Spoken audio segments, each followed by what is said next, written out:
शपथ विधि के बाद अजीत पवार को तो कुछ भी नहीं दिया गया और एकनाथ शिंदे को एक स्टेट कैबिनेट मिनिस्टर मिला है, किस तरह से देखते हैं? इसी से इनकी स्थिति का जायजा आप लगा लीजिए। एकनाथ शिंदे के 7 लोग चुन के आए, एक राज्य मंत्री स्वतंत्र प्रभार। अजीत पवार की नकली राष्ट्रवादी के 1 लोग चुन के आए, एक भी राज्य मंत्री नहीं। भारतीय जनता पार्टी को मित्रता में विश्वास नहीं रहता है। भारतीय जनता पार्टी को गुलाम पसंद है।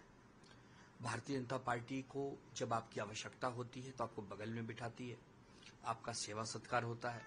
जब जरूरत समाप्त तो आपकी सेवा समाप्त। प्रफुल्ल पटेल को जिस प्रकार राहत दी जा रही है ईडी और सीबीआई के केसेस में, अजीत पवार के केसेस जिस प्रकार बंद और निरस्त किए जा रहे हैं, यही राहत बहुत है इन लोगों को। इससे ज्यादा कुछ नहीं बीजेपी देगी।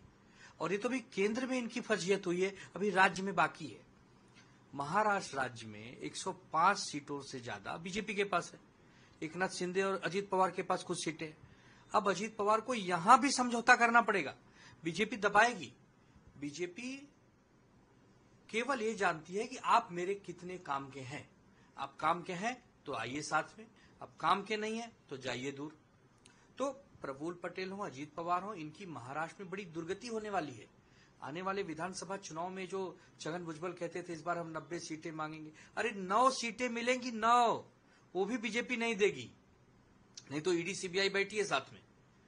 तो यही होता है जब अपना घर छोड़ के या अपने घर को तोड़ के जब आप दूसरे के पास जाते हैं तो यही आपके हाथ लगता है। ये बीजेपी से दूसरे दलों को देखना चाहिए कि आप जब बीजेपी के नजदीक जाते हो तो बीजेपी क्या करती है। अब जेडीयू और टीडीपी को भी बहुत सावधान रहना पड़ेगा, कहीं उनकी भी हालत ऐसी अजीत पवार जैसी ना हो जाए भविष्य में कि आज उनकी पार्टी की जरूरत है तो उनको बगल में बिठा रहे, कल उनकी पार्टी भी लोग तोड़ सकते हैं। तो ये जो अजीत पवार हैं, प्रफुल्ल पटेल जैसे लोग अगर शरद पवार के नहीं हो पा रहे हैं तो बीजेपी इनको बहुत ज्यादा तक नहीं झेल सकती, क्योंकि बीजेपी जान रही है कि इनका चाल चेहरा कैसा रहा है।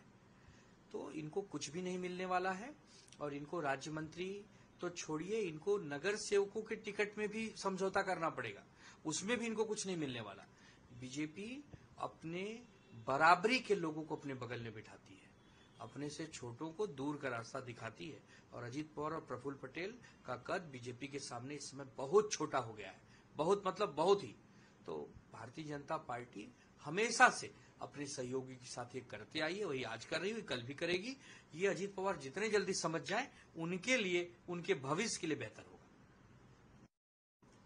जब से लोकसभा चुनाव के रिजल्ट आए उसके बाद जो अजीत पवार पार्टी के जो नेता हैं या एकनाथ शिंदे की पार्टी के जो नेता हैं वो कहा जा रहा है कि संपर्क में हैं, क्या उसके पीछे कारण है। कोई भी इंसान डूबते जहाज पे बैठना चाहेगा क्या? अगर किसी की नाव डूब रही है तो लोग उतर के अच्छे नाव की तलाश में रहते हैं। इसमें महाराष्ट्र में जिस प्रकार महायुति की दुर्गति हुई है, खास करके एकनाथ शिंदे की कथित शिवसेना, अजीत पवार की कथित राष्ट्रवादी, इनके पास वोट बैंक नहीं है।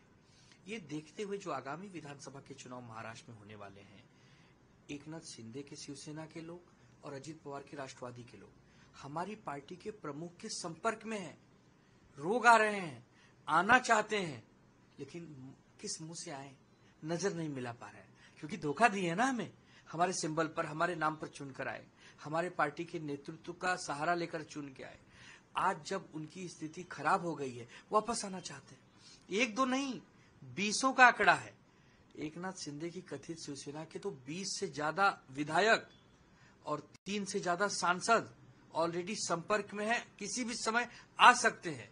और राष्ट्रवादी में जो लोग गए हैं वो शरद पवार जी के संपर्क में है।